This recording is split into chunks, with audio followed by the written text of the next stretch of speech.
What's going on, you guys? TBR here, back yet again with another King of Fighters All-Star video, and in today's video we are going to be talking about the ultimate edge boy himself, SS Iori, in action in Guild Raid. We're going to talk about this character post-buff.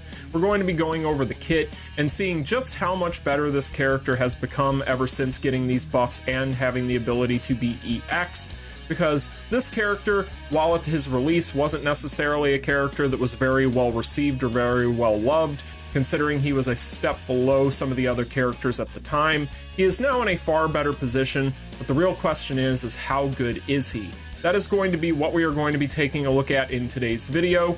But before we go ahead and get into all of that and more, make sure if you guys haven't already done so and you enjoy daily King of Fighters All-Star content such as this, that you smash that like button and subscribe. Without further ado, you guys already know what time it is. Cue that intro.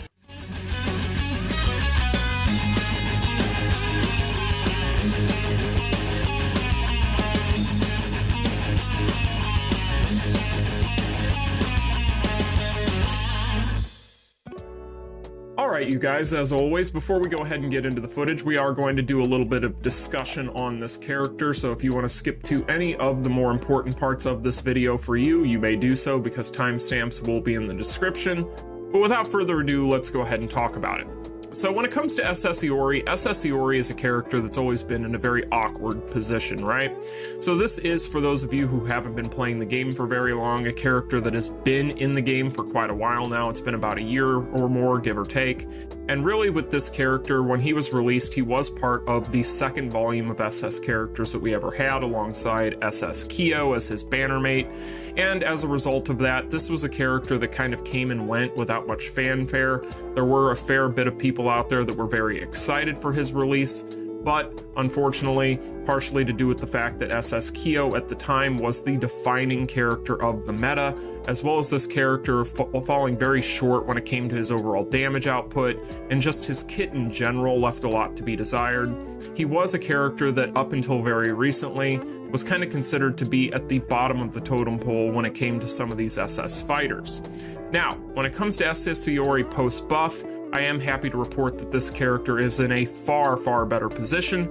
However, if you are trying to compare him to the characters that are the current meta, which is mainly going to be your Street Fighter and your native EX characters and so on, then this is still going to be a character that you're going to find to be very mid, regardless of what you do or what you invest into him. However, he definitely does have a lot going for him, and insofar as your normal SS and your BS characters are concerned, he's definitely in a far better position. So, when we take a look at SS Iori, one of the better things about this character, and one of the things I've always kind of used him for off and on, is going to be his leadership ability. As you guys can see, it increases special signature fighters' attack by 50% and their power charge rate by 15%. This is a very good overall leadership skill, and I don't think I need to explain to you guys just how good it actually is. Now, when we talk about the kit, let's talk about some of our exclusive cores, right? So, Iori is very interesting, and I'll kind of talk about it as we go here, but the first one here is going to be the Error of 660 years. This is going to have a 30% chance to gain damage immunity for 3 seconds when he's attacked on a cooldown of 10 seconds. I don't think I need to explain to you guys just how good this is. This is definitely going to help his overall survivability, because this character does not like to take damage. He will take a lot of damage very quickly, especially from things such as the nuke and Guild Raid and so on. So having this 30% chance to gain that damage immunity for 3 seconds, on top of it being on a pretty nice little cooldown of 10 seconds, is definitely helpful for that.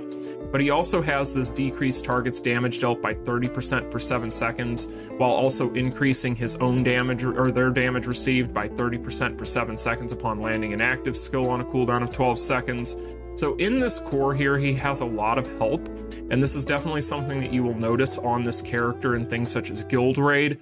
Unfortunately, though, you are still going to notice that this character is going to take a fair bit of damage, mainly because he does lack that bubble shield, so that is something to keep in mind. Now, he also becomes immune to darkness and stun, and increases his attack by 30% when Kyo is in the team. So we've talked about these types of core in the past. With these types of cores, these typically, I kind of refer to these as baggage cores, right? Because you have to have another character on the team to get the full effects of your character. I'm not the biggest fan of these types of cores. However, being the fact that he only needs Kyo, that is something that's pretty nice, especially considering we have a ton of options for Kyos in the game. So this isn't necessarily anything that's that big of a deal, and getting the ability to be immune to stun as well as darkness is a huge deal, but you also get that 30% increase to your attack, so you definitely are always going to want to have a Kyo on the team when you're using him. Now, when it comes to Strongest Rival, you're increasing your active skill damage dealt to enemies affected by burn and darkness by 90%. This is a character that does have mixed dot coverage, although it's a little bit limited, which we'll talk about when we get to the skills, but it is nice that he does have this core here to help those out. He's also going to decrease his active skill cooldowns by 0.5 seconds when attacking targets affected by darkness. This right here is going to end up being an extremely important buff for this character. You notice it especially in things such as mobbing, right? So if you go in against mobs, and one thing that is worth noting about this character is his skills in general lack a lot of really good XY axis. So you may notice at times that he is going to whiff on trying to gather up and group up mobs with some of his skills. This is a character that you have to be a little bit cognizant of how you're using your skills and casting them. But whenever it comes to decreasing these active skill cooldowns when he is attacking these darkness afflicted characters, this is definitely going to be kind of fun against a large group of mobs, because what you'll notice is a lot of times he's just going to be able to get that darkness on that mob, and then he's going to pretty much not have any cooldowns for the duration of the time that they're alive. So while he isn't necessarily going to be going out there and dealing the highest amount of damage in the game, he's going to be able to spam his skills very well, and in general this is something you're going to have a lot of fun with, especially if you go in against some of these more large groups of mobs, because you're going to notice that his skills are just going to constantly be off of cooldown. So really fun. I like this a lot. This is probably one of the most satisfying parts of his entire kit, and you guys can see that in the footage. Now, other things here, he is going to have the special signature volume 2 core that decreases all enemies' power by 1% every 0.3 seconds when in guard, and decreases his damage received by 70% for 3 seconds when accumulated attack received, guard included, reaches 5 times on a cooldown of 20 seconds.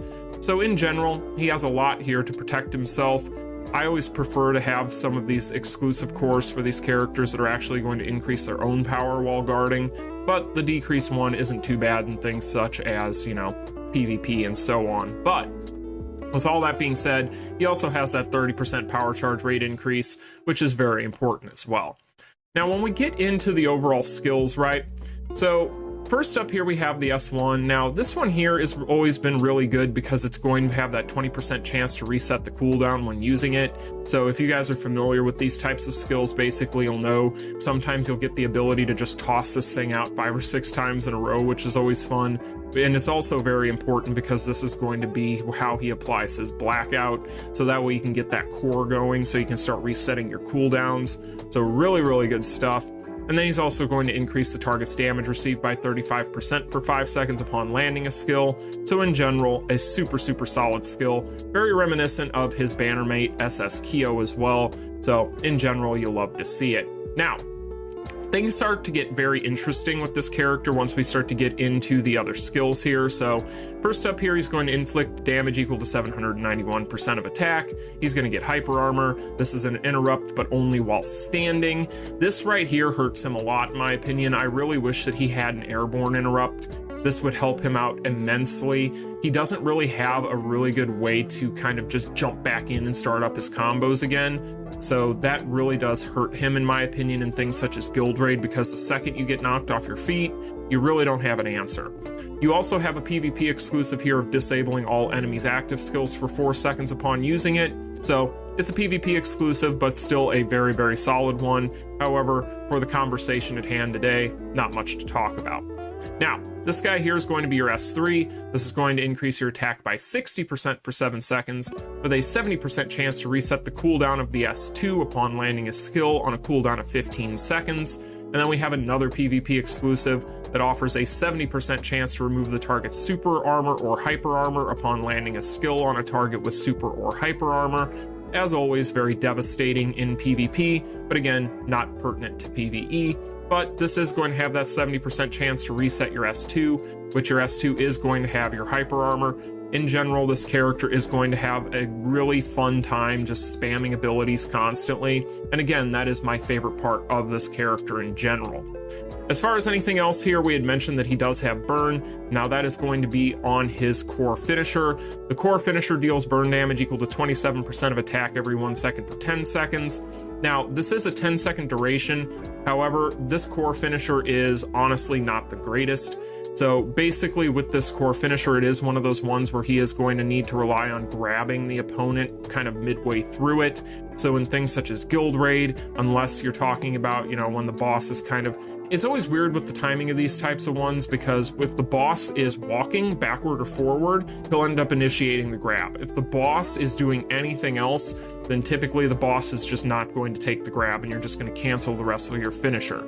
Another thing about the core finisher is it does tend to face through the boss, so this can be very annoying. You will miss some of your damage. Luckily, it will still apply the burn, but it will whiff a lot. So keep that in mind. This is still going to be a very, very reliable thing in such as hard mode difficulty against Omega Rugal, so you can still score over 1 billion damage quite easily there just with this burn application on the core finisher. So that does make Iori very viable there as well. Other things, he does have this core, or this 3PG finisher here. If we go to the equip page, we can take a look at it because it does have an effect. He obtains 10% power when using it, with a PvP exclusive of increasing his damage by 10% upon landing a skill, or upon landing this skill. So in general, this finisher we've talked about in the past, incredibly long as far as some of your 3PG animations are concerned, really good overall finisher, incredible when it comes to your shield shred. This character's shield shred relies on his finishers. You can get a decent amount of shield shred going with your normal skills, but at the same time, not necessarily going to be the most reliable or quickest way of doing things. So in general, what you're going to want to do instead is rely upon both of your finishers, both your core and your 3PG finisher. And in general, that pretty much does it for the kit.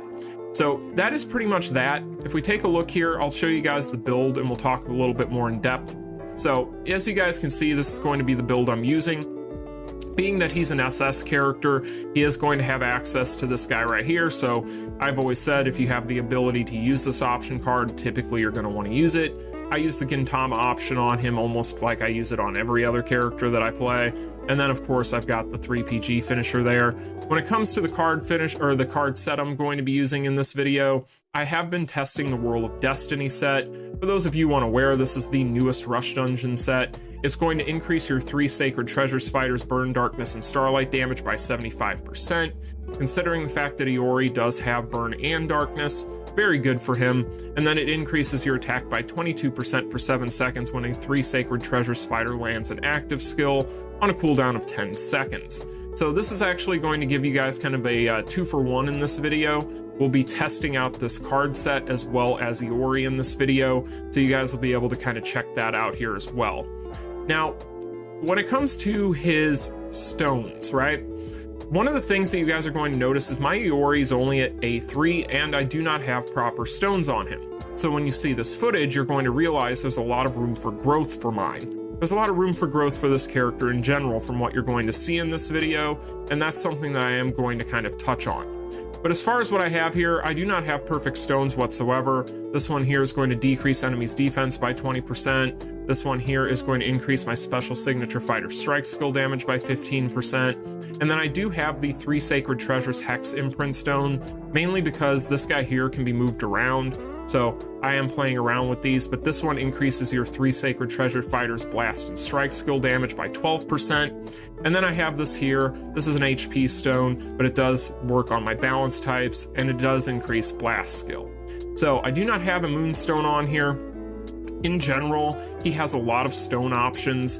Now, this character doesn't have explosion, so typically what you're going to want to do is you're going to want to stick with some of your SS stones or your 3 Sacred Treasure stones. When it comes to the 3 Sacred Treasure stones, my favorite ones are going to be this one here. And then if we go back to the home screen here, we can take a look. But the other one that I do like that I think would probably be good on him, I believe it's this one here. No, not that one. It's the other one. It's the star one. Star one I like quite a bit for any of them. The reason being is this guy here is going to give you a ton of CP. So once I get this stone, I'll probably play around with it. It can also be unpaired. I have confirmed that a while back, so that's something you guys don't have to worry about either. And that would probably be really nice on him, especially for CP. But I did want to go ahead and point out that there is a ton of room for growth on my Iori, so any of the footage we're about to see, you definitely would be doing better numbers by a big margin if you wanted to go ahead and overinvest on him. With that being said, do you want to overinvest on Iori? I think Iori is interesting. I think he has interesting use cases. He's a character that against PvE mobs is a lot of fun, especially considering, like I said, he does have that core, and that core is going to help him out quite a bit when it comes to being able to go in and just reset his skills whenever he wants.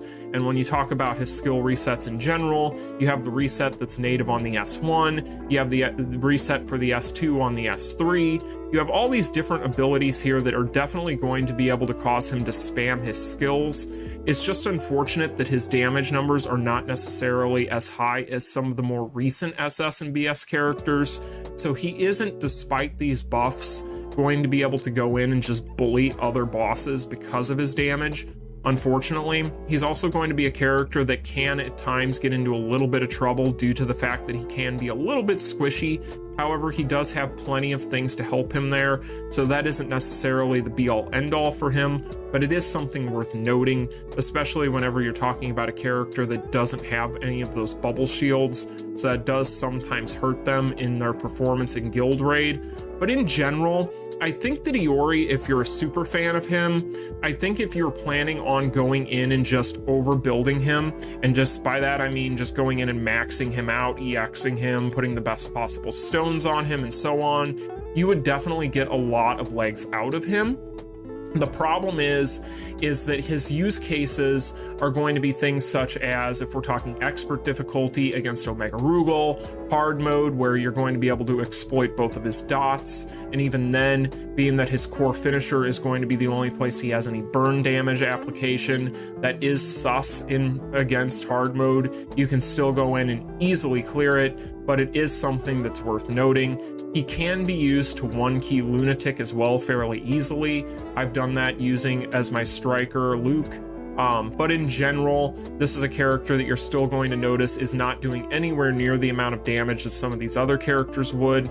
Now, of course, I can't speak to him at fully maxed out and EX, so I do get the feeling once he was EX'd and fully maxed out, he'd probably be more in line with some of, probably not a character like Terry or Mary or any of them, but there is a case to be made that he would be more in kind of that middle ground with some of the characters that are a step down from those. But at the same time, I think that if you're a major Iori fan, despite the fact that he is in a far better position, he's definitely a strong character. I love using him in PvAI. I think that you'd be better off just kind of waiting around and saving your rubies. There is a very, very, very good chance that we're going to be getting a KOF 15 version of this character at some point very soon.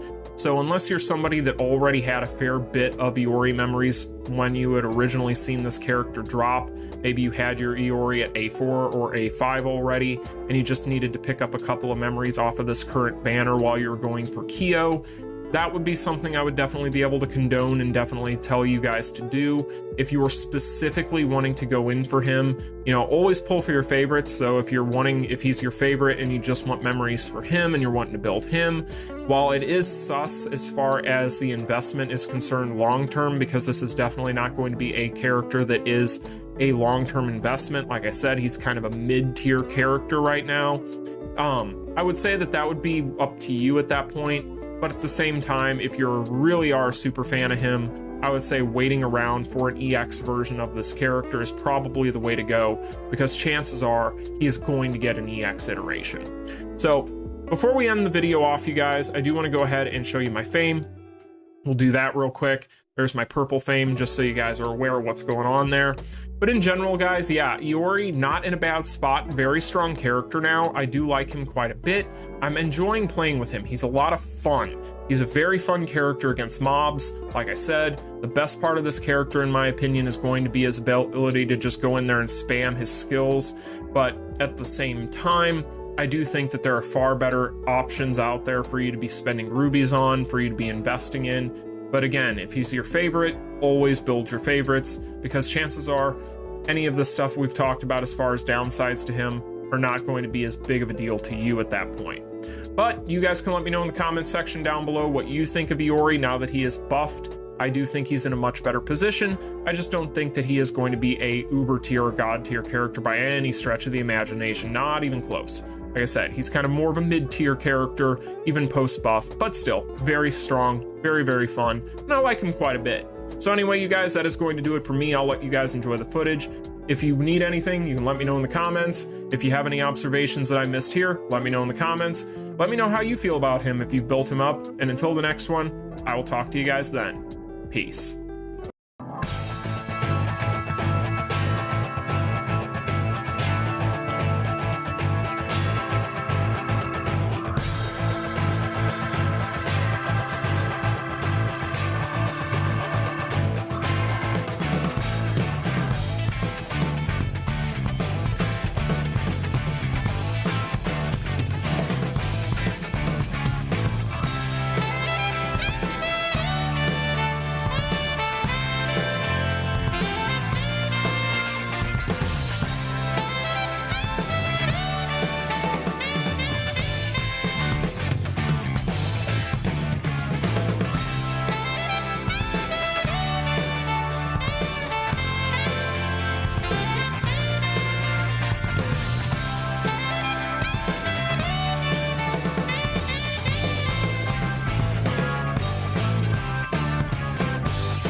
Continue.